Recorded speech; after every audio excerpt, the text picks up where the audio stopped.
Þetta er verkefni 20 í D-hlutanum, 20 fellibylur. Þið að setja verkefnið upp eins og ritgerð með kaflanúmerum, myndum og töflum og ég hvet ykkur til að hafa kveikt á entermerkjunum meðan þið eru að vinna í skjalinu. Bara hérna í home og kveikið á þeim hér.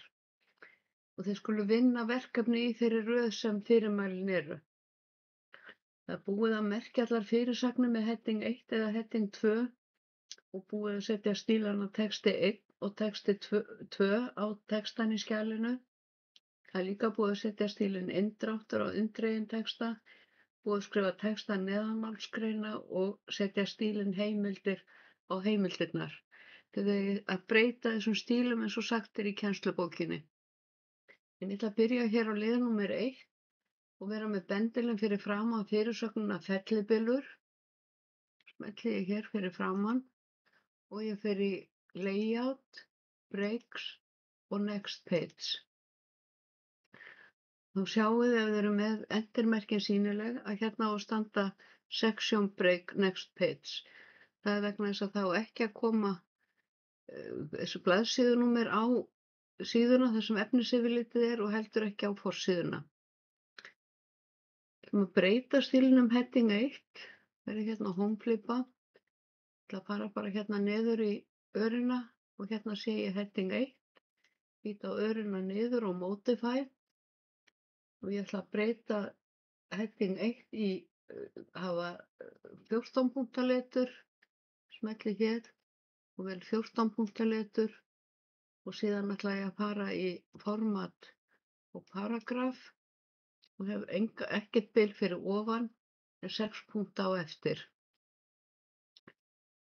Og ég ætla að stilla heading 1 stílinn þannig að á undan hverjum kafla sem er merktur með heading 1 eiga að koma föst síðuskil án þess að ég þurfa að setja þau. Þannig ég fer hérna í line and page break og haka við page break before.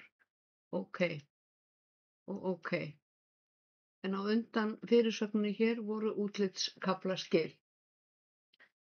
Og ég ætla að velja stigskipt númer á fyrirsagnir þannig að það komi kaflanúmer fyrir framann og ég fer hér í örina niður hjá multilevel list og ég vel þetta útlit hér.